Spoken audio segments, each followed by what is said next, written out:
Olá, senhores. Estamos no estudo das leis de Xinuna, que é aquela região correspondente à Cádia, perto do Rio Tibre. Bom, a gente já examinou nas leis de Xinuna a questão relativa ao casamento, ou pelo menos a uma parte dele. Vimos que o casamento era um contrato celebrado sempre entre as famílias.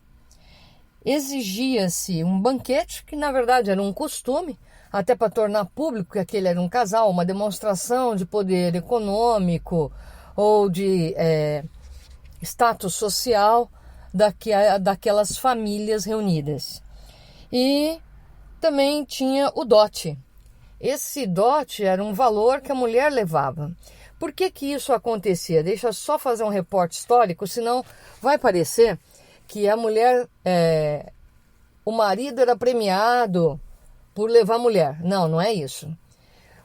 Você podia mover-se, não necessariamente morar na mesma região. Então, quando a mulher saía, é como se ela recebesse uma antecipação da legítima. O que é isso? O valor que ela receberia pela herança. Então, isso daí era entregue a ela como um dote, é propriedade dela. Ficaria sob a administração do marido. Mas caso ela fosse repudiada, caso houvesse o divórcio, esses bens eram dela e deveriam ser devolvidos. Não existia a história de devolver a esposa à casa paterna. Não, uma vez que ela saiu pelo casamento, ela poderia permanecer divorciada.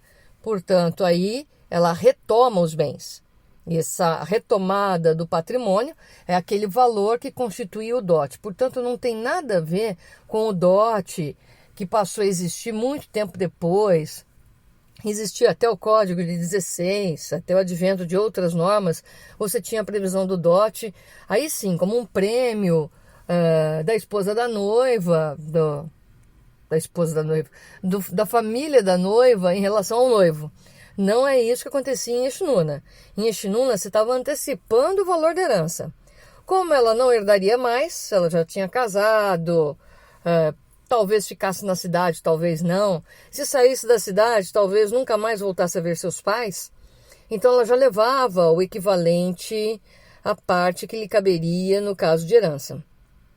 E aí a gente tem toda uma situação bem interessante. O marido, ele podia... Era difícil repudiar. Você podia divorciar, né? Ou até poderia afastar a esposa. Então, ou você quer ficar com outra mulher. Então, aí você sai da casa, deixa tudo que está lá e pode ficar com outra. Você não vai levar nada do que está lá. Então, nesse divórcio, a mulher era extremamente favorecida. Então, o homem está repudiando e quer ficar com outra, perfeitamente possível. Ele não pode ter 2 casamentos ao mesmo tempo. Então, ele tem que acabar aquele. Acabando aquele, como é que isso daí era celebrado? Com a saída dele. Saia da casa. Né? Inclusive, ele teria que deixar um valor de indenização, digamos assim, que equivaleria hoje aos alimentos, para poder cuidar dos filhos eventualmente havidos nesse casamento. Então, a gente já tem aí a estruturação de algumas coisas que mudaram o sentido, mudaram a conformação, mas a estrutura vem de lá. É a ideia do marido indenizar, porque a mulher continua na casa com os filhos, mas ela ainda não tinha aí a força de trabalho que em Xinuna ainda existia. Em Xinuna, eles começam a fazer algo bem interessante, eles desarmam as mulheres, né? Em Xinuna, a mulher passa a ser proibida de portar arma. É uma garantia para que, eventualmente, realmente se cumpra a sociedade patriarcal. Assim como no casamento, ela sai da esfera de vigilância do pai e passa para a esfera de vigilância do marido, ou proteção. Na verdade, era muito mais proteção que vigilância.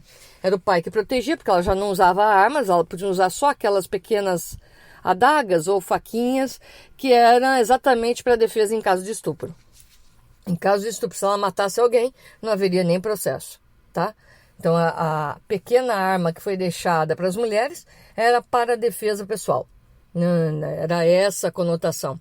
Então, tem até alguns colegas que brincam, falam, por isso que as mulheres começaram a desenvolver outras artes para matar, como o veneno. Mas isso fica lá para frente, na Idade Média. Agora, embora o veneno já existisse na Idade Antiga, Cleópatra que eu diga,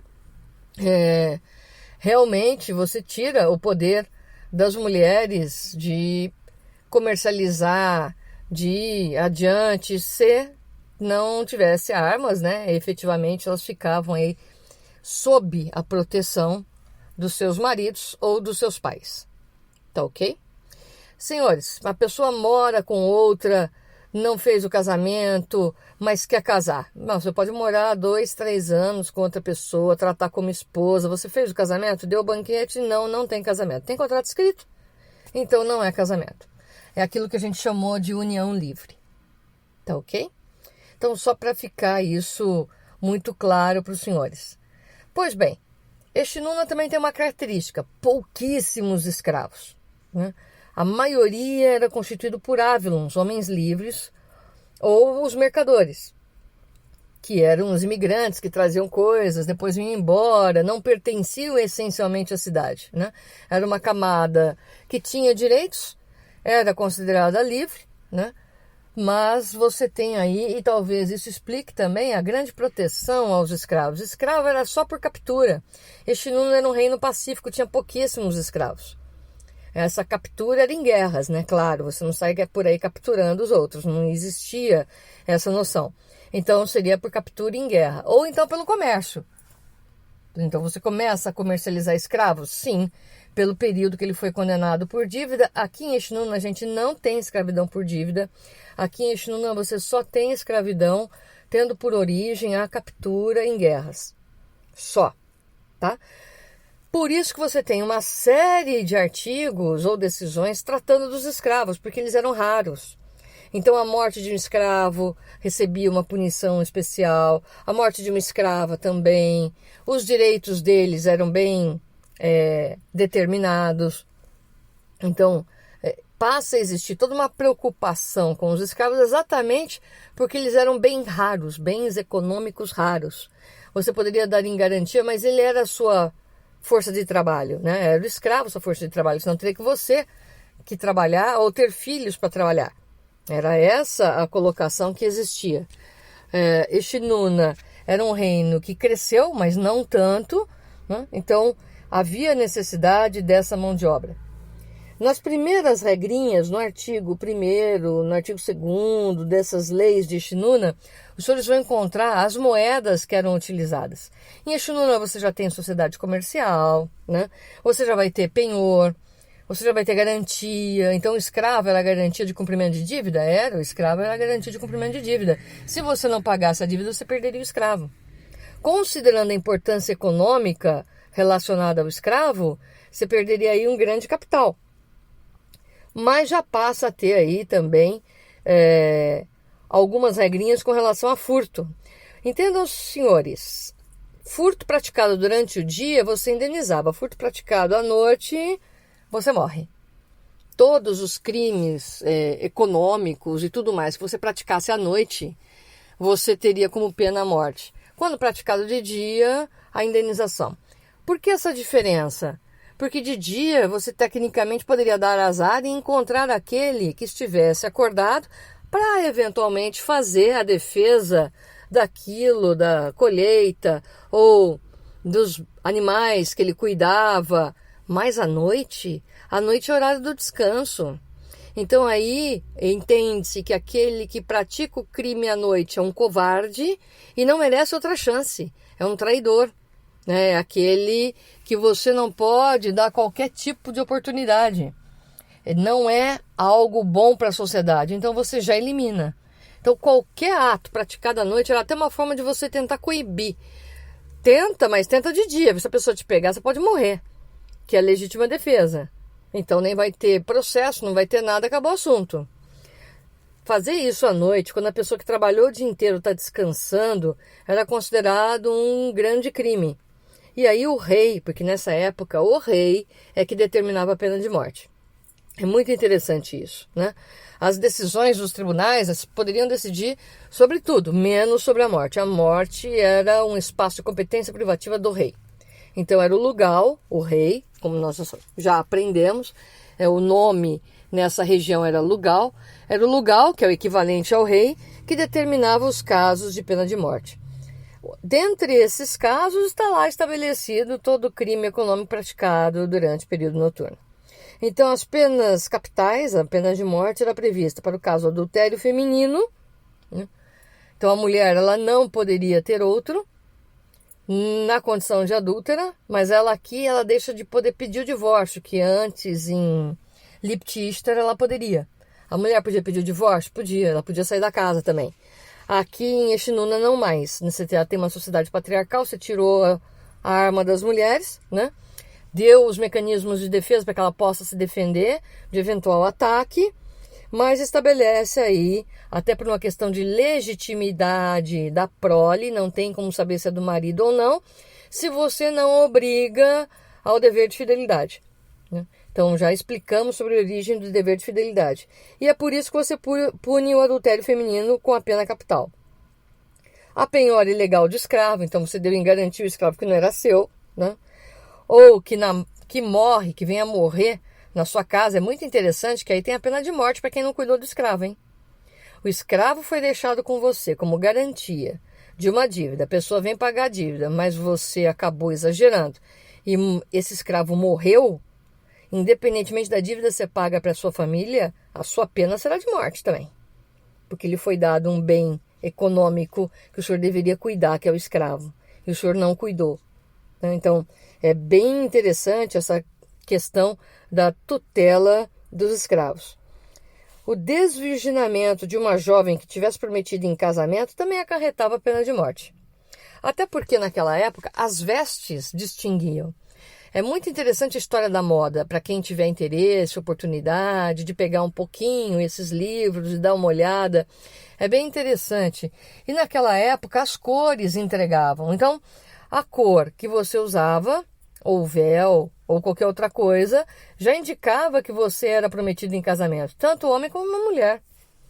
Então, se você aí desvirgina alguém prometido em casamento, você já comprometeu um contrato comercial entre duas famílias. E essa mulher não poderia mais ser dada em casamento, tá? Porque haveria que se garantir a legitimidade da prole, ela não pode mais, porque ela foi desvirginada. Então aí a sua pena é a de morte, pelo desrespeito aos costumes, aos deuses, a sua pena é de morte. Não tem nem o que discutir. E a queda do muro mal construído? É o seguinte, você tinha os fiscais do rei, os fiscais iam lá, ou os vizinhos anunciavam que aquele muro estava mal construído. Você era advertido, você é proprietário daquele muro. Você não arrumava, esse muro caía, matava alguém, você vai morrer. De que forma, hein? Aqui começam aquelas formas interessantes. Aí eles te ensinam a construir o muro, te põe ali e constrói o muro com você na paredinha. É o emparedamento. Então, aqui começam algumas penas um pouco mais cruéis, começam, né? Então, já que você não sabe construir muro, o muro vai estar construído ao seu redor. Olha que bonitinho, né? Então, eles erguem e te ensinam ali a construir um muro. Por que o muro é importante? Porque ele é um meio de defesa da cidade. Então, se você tem dinheiro suficiente para fazer um muro, para definir a sua propriedade aí, ou a sua posse de outrem, faça direito, para não colocar em risco a cidade, a feira e todos os que estavam lá. Então, se o muro cai, e ao cair mata o filho de um Avilon, não tem aqui a vingança, não tem na ideia de vingança, mas você vai morrer. A morte era aplicada no palácio, tá? Então, não era uma coisa pública, você também não tem uma demonstração pública de ódio. Isso não era permitido naquela época. Então, você levava para o palácio e era executado, né? Não era aquela coisa de, vai você e executa. Não é o pai daquele que morreu que vai executar a pena, tá? Então, esses são alguns dos artigos dos casos, né, em que você tem a aplicação da pena de morte. E houve aí pela primeira vez, como eu falei, em Eshnunna, na Mesopotâmia, essa divisão de competência, né? Então, o tribunal podia tudo, menos decretar a morte. Então, aí, esse era um decreto em que você tinha que aguardar o rei opinar nesse sentido. E é muito interessante isso, porque havia aqui a preocupação do rei em não incentivar essa ideia de vingança. Portanto, as questões de morte elas foram reduzidas e as questões indenizatórias ampliadas. Porque, hein? Se você não tem dinheiro, então aí você vai entregar um filho, alguma coisa que o valha para trabalhar durante determinado período. Aqui também começa algo interessante, que por isso que garantiu durante tantos séculos uma designação bem depreciativa, que é o uso de tatuagens. Então aqui começa um uso de tatuagens para marcar as escravas. A escrava poderia ou não ser marcada, não era obrigatório. Se ela fosse marcada, ela não poderia sair de Xinuna sem o seu dono. Então as escravas com tatuagens marcadas não poderiam sair de Xinuna sem o seu dono.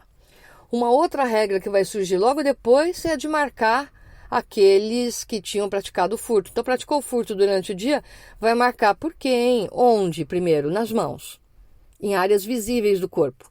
Por quê? Porque a hora que você pedia emprego, aquilo lá servia praticamente de uma folha de antecedente. Mostre as mãos. Se tivessem limpas, você é só um trabalhador que está querendo uma oportunidade.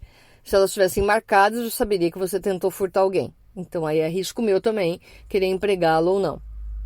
Então, passa-se aí uma denominação, uma designação diversa. Geralmente, eles marcavam as escravas que eram de captura, que seriam escravas para sempre, né?